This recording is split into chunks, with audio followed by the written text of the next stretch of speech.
The opportunities in fixed income, clearly after a 30-year 30-year rally in rates, it's kind of difficult to see fixed income providing you substantial amount of returns. However, fixed income still has a very solid role in a person's portfolio because it still provides some level of protection and, more importantly, some level of income.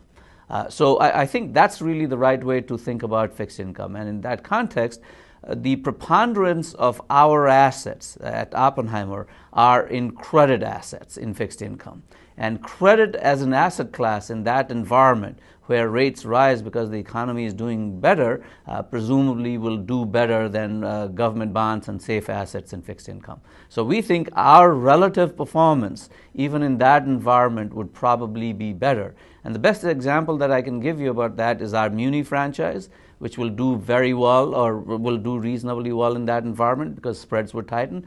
In addition, our senior floating rate strategy, which invests in loans which are benchmarked off of LIBOR, ought to perform very well in that environment as well. For any fixed income strategy, because the level of incomes and level of performance is modest relative to equities, where you can have a two-bagger, three-bagger, one of the most important things that you have to make sure is you don't dig yourself too big a hole.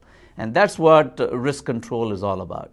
Our experience is that risk control at a centralized level, as opposed to a team level, we can do a much better job because we can analyze risks within a portfolio and compare those risks to other risks that we are taking in other parts of Oppenheimer and other strategies, and kind of look at risk holistically. And that gives us insights as to what are the views that are getting embedded in people's portfolios, what are the stress scenarios, and making sure that we use those stress scenarios and kind of test all our portfolios versus those stress scenarios gives us insights as to how our various strategies are going to perform in different environments. As far as credit rating and credit rating agencies are concerned, I think they do a reasonably good job of corporate credit rating. I ought to give them credit for that.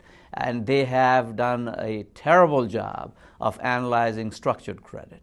So we clearly do credit analysis for all aspects of our portfolio, whether it is structured credit risk or whether it is corporate risk. But the level of analysis that we do is much more sophisticated than just looking at the ratings that have been assigned by the rating agencies. We may stress a particular credit or a particular structured credit to see how it will perform under various stress scenarios and evaluate the performance of that particular security and see how that would fit into our portfolio.